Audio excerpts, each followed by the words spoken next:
Hi, I finished cleaning up the flower that we were working on earlier, and I'm going to bring it into Generations now as a cleaned up piece of artwork. So I'm just going to find that piece of artwork, click OK, simple artwork. Okay, now I'm just going to remove the white areas from around that and generate. Close off my image. As you can see, even if I 3D view that, it's not too bad. It leaves a lot to be desired definition wise, but you could use it if you wanted to. Okay, so just to make some changes to that, I'm going to select that bottom part of the leaf and I'm going to change that to a satin and generate. With the other leaves, and I'm going to just start with this one for a start, change it to outline edit, right click, and I'm going to divide with a curve. By using my right mouse button, I can actually curve through the center of that leaf, which will split it for me. And I'm going to escape and generate. Now I'm going to select the parts of the leaves that I want and change the directions, just so that the thread, when it machines out, just picks up a little bit more definition on that. If I 3D view, you'll see what I mean. Now, as you can see, I've got complex fill on one side and I've got a satin fill on the other, so I don't want that. So I'm just going to select those pieces and change them to complex fill and generate. And now you can see, now I'm just going to do the same thing as for these leaves as well.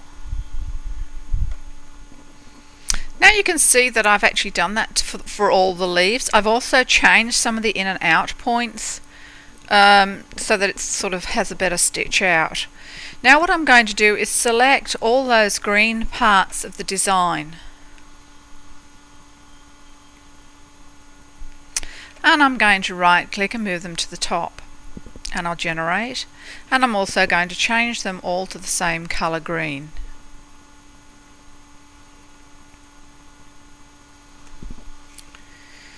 All I need to do now is I would like this part of the design to sew first, which it is doing anyway. Now I'm going to go down to the stalk of the flower and I'm going to change that to a satin stitch and generate. So that's fixed up all those areas. Now I'm just going to select and change the colour of that part and also change it to a complex fill, and I'm going to generate. Now I'm going to select the red part and I'm going to change it to an orangey colour and change it to a complex fill and generate. Okay, I'm going to move the in and out points on that, and also I'm going to change it on those as well and generate. Now all that's left for me to do is to play around with the petals on the flower. Rather than use a complex fill, I've decided I'd like to try the fluid contour. So by selecting that first petal, and I'm moving my in and out points, and I'm going to select fluid contour and generate. I want to make sure that my fluid contour goes from the center of the flower out. So now I'm going to hit my space bar, select fluid contour, and I'm going to draw my guidelines. I'm going to select, I'll just move that so you can see what I'm doing, select this tool, and by right clicking from the top, that's using my right mouse button, I'm going to make a wave through the center of that petal, and I'm going to do enter and click OK, apply, OK, and I'll generate. Now you can see we've gone from the top to the bottom of that flower. Now I'm going to do it to each of the other petals. So you'll see now that I've actually changed those petals. I've also shaded them into different colours, starting at a lighter, and it goes around the side here. I've changed my density to 3. It was on 2, just to make it a little bit more open. Now when I was testing the design, I actually started with these colours, and when I came to do the dark colour I accidentally threaded up the wrong colour.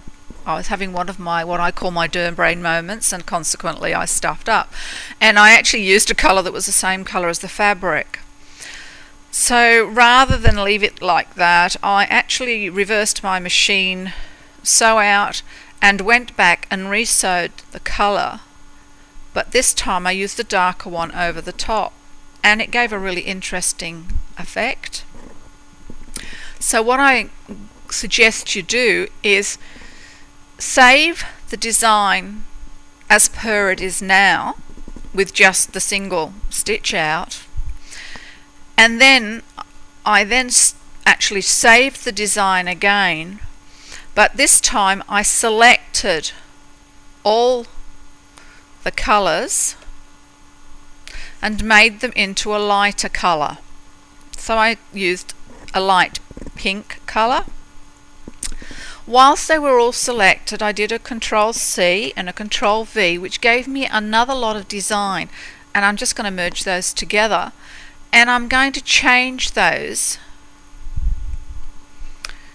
to a darker pink.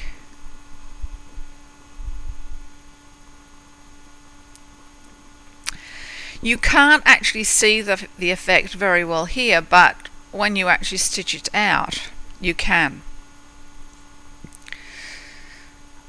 So what I need to do while I have these selected is move them up the line. Now they will sew after I've actually sewn the lighter colour, and the inside part of the flower will be sewing Blast. So now I change that as the same name but with a number 2 against it to show that I'd actually changed that flower. Now it's not unusual when I do designs to often save a basic design and then change different things into the design and change them and sort of make them design 1, 2, 3, 4 depending what I want to do. So I decided I might like to have a border around this flower. So using my line tool, I'm just going to click from one side to the other. I'm going to leave a space of about 2 squares above them to each side of that line, and I'm going to click enter. I don't want those, escape, and I'm going to move that and generate. Now I want to change that to a motif border, so I'm going to go in and hit my space bar, select motif. I want an alternate border, so what I'm going to do is I'm going to see if I can find my heart that I have that's actually a filled in heart design. Any filled in design will work, and that's going to be my motif A. Now I'm going to check motif B and see if I can find my outline of a heart that I have, and that's going to be number 2. Now I'm going to change this to a 7 and also make the column spacing a 7, and the same to the bottom ones. Now I select my layout pattern, and you can see that I have alternate hearts. These are offline a fraction, so I'm going to actually change that. So I must close this window and change that to 0 so that they're both on 0. Now if I use my layout, okay, they're nice and straight. I'm going to close that and apply OK. And you can see now that I have a nice little border across the top going from left to right. I can change the colour of that to blend in better with the design that I'm using. What colour will I use? Okay, I'll just do a nice pink. Now while I've got that selected, I'm going to do a Control C and a Control V. That's placed another line directly on top. Now I'm going to spin it down because I've gone from right to left. When I spin it round and move it into place, that also it's going to be sewing out right to left, so it will be a continuous line down. Now I'm going to select both of those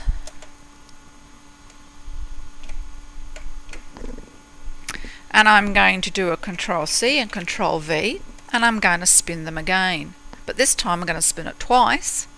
I'm going to select these individually, it's easier for me to manipulate. into the way I want them, and the same with this one.